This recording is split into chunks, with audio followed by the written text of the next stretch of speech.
Cet été, je me suis rendu en Serbie, petit pays de 7 millions d'habitants coincé dans les Balkans et bien trop méconnu du grand public.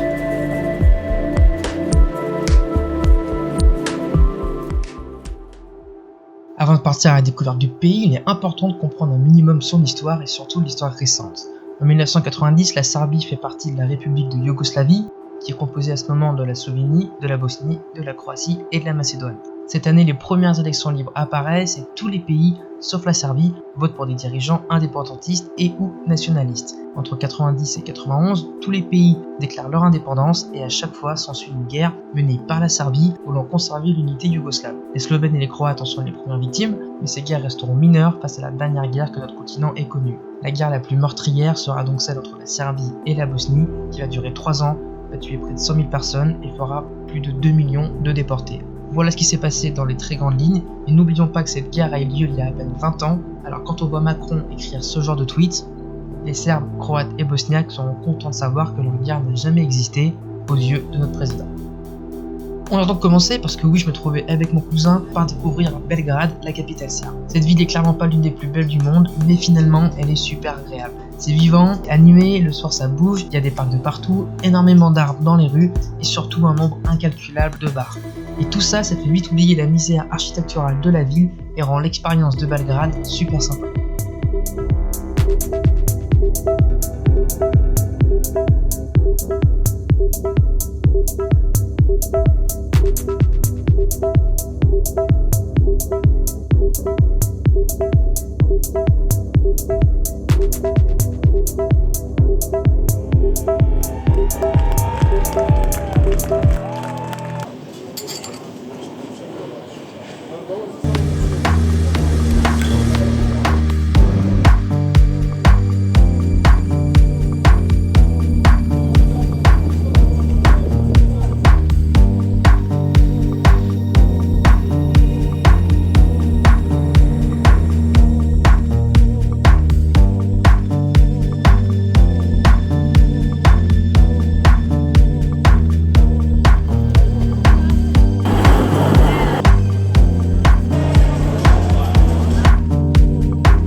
Aplauze mnogo volim, hvala.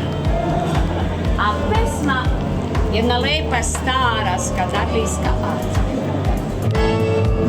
Ciganka mi katala na travi, ciganka mi katala na travi,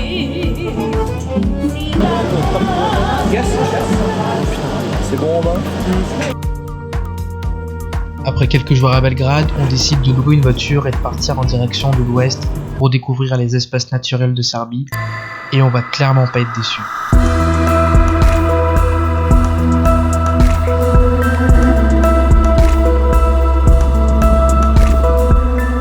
Alors hier on est parti de Belgrade, on a loué une voiture qui est garée là-haut et on a roulé à peu près toute la journée à travers la Serbie en direction de l'ouest. On est à la frontière avec la Bosnie et on est à un lac dans le parc national de la Tara.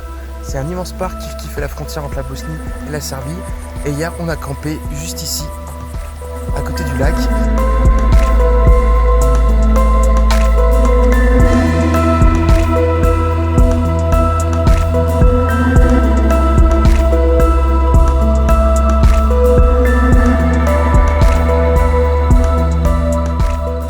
Sympa, et on va passer quelques jours du coup dans ce parc national pour faire un peu des randos et essayer de trouver des endroits super sympas pour camper autour du lac et dans le parc. Et aujourd'hui on va aller faire un pic à 1300 mètres et un pic à 1200 mètres, donc on va marcher toute la journée. Là c'est pic de 8h du mat, on plie bagage et on décolle.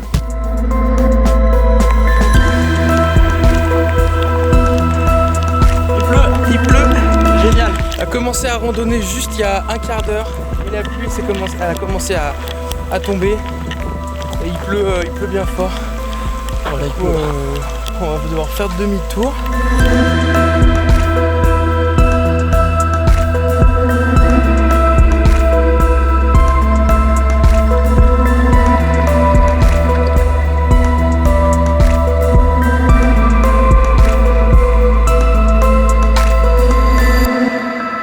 Bon, changement de programme un peu. L'application qui nous indiquait le chemin se trompe et il n'y a pas de chemin existant. Du coup, on va couper à travers bois pour atteindre une rivière. Et là, on est parti pour descendre dans la forêt, un endroit qui descend bien à sec.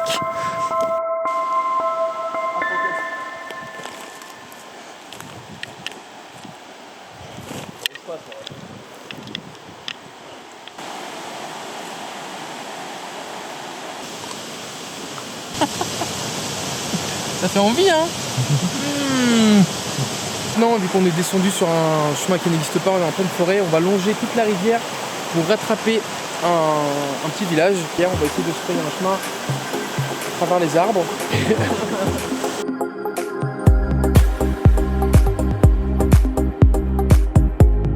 On a abandonné l'idée de marcher sur les côtés, hein. On a trempé les... Mais c'est très fatigant, le chemin est très accidenté. La rivière, elle est très casse-gueule, on se fatigue beaucoup. Au moins, on est dans un endroit où je sais pas s'il y a beaucoup de personnes qui sont passées par ce chemin-là. Bon, clairement, on n'était pas prêt pour ce qui nous attendait. On pensait avoir une descente facile en bordure de rivière qu'on bouclerait en 1 heure. Mon optimisme perdra, il nous faudra plus de 2 heures pour en finir avec ce cours d'eau perdu dans une forêt serbe, elle-même perdue dans une région les plus perdues de Serbie. L'avancée est lente et fatigante, et après 1 heure les pieds dans l'eau, on commence à ressentir les brûlures du froid. Et puis... Oh, on vient enfin de sortir de la rivière après, je pense, au moins 2 grosses heures pour à peine faire 3 km dans la rivière. On a les pieds trempés de chez trempés. La rivière à la fin était extrêmement froide. Ah ouh, oh, ça fait mal, putain. Regardez-moi ça. Oh putain, c'est dégueulasse. Donc du coup, hier soir, ce qu'on a fait, c'est qu'on est monté un belvédère, toujours dans le parc national de la Tara, et on a dormi à côté de ce belvédère là avec cette vue magnifique sur le lac artificiel qui fait la séparation de la frontière entre la Croatie et la Bosnie. Et nous, notre tente, elle était juste là-bas. On a dormi juste derrière cette petite cabane, là on a mis la tente là. Il faut savoir que cette forêt est une forêt qui abrite des ours bruns. Donc même s'il y a très peu de chances de croiser des ours bruns ici, ça reste quand même bizarre de se dire qu'on est sur le territoire d'ours bruns. Mais n'empêche que là ce matin, là il est à peu près 7h du mat, et on se réveille et en face du belvédère, il y a une mer de nuages tout à fait magnifique juste derrière nous.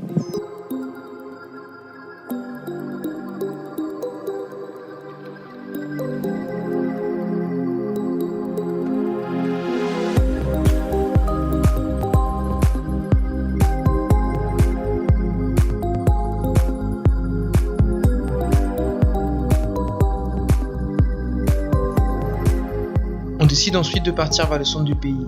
On avait repéré un spot assez sympa pour camper. Sur la route, on se prêtera sur un chemin caillouteux. Oh, pourquoi on s'est engagé là? C'est vrai, c'est des débiles. On a essayé de prendre un chemin pour aller à un point de vue, mais on s'est rendu compte que le chemin était beaucoup trop compliqué, du coup changement de situation. Beaucoup trop caillouteux, parce que là, c'est la merde. On passera à côté d'une décharge à ciel ouvert. On va aussi trouver un vieux berger posé sur sa calèche, un panier de basket criblé de balles à côté d'une rivière. Par contre, ils se sont amusés à tirer dessus. Oh putain ouais. Ah non, le délire. Parce que c'est aussi ça la Serbie. Des choses bizarres, difficiles à comprendre, mais qui marquent l'esprit. Arrivé sur place, on prend nos sacs à dos et commençons à marcher pendant 2 heures en direction d'un belvédère.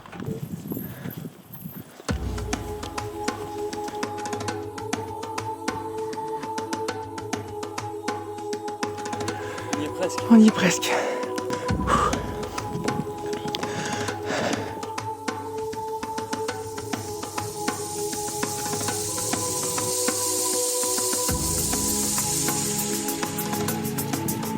Bon, on a carrément un peu dans la merde, on avait prévu de dormir juste ici, comme on l'avait dit. Mais il y a un énorme orage qui se prépare juste là-bas. Et là-bas, c'est pas terrible non plus.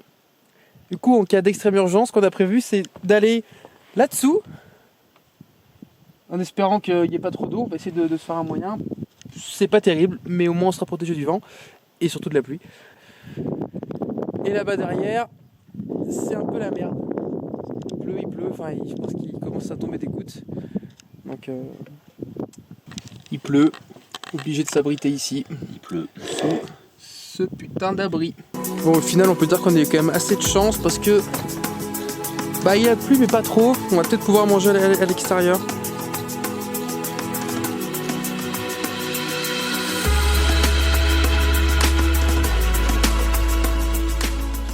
La vue était juste magnifique. On décide de dormir sur le belvédère, à la belle étoile. Moi dans le hamac, mon cousin sur un matelas. Et finalement on finira dans la tente à cause de l'humidité ambiante qui nous gelait même dans nos duvets. Et puis le matin, on a eu une petite surprise et on se réveille là-dedans.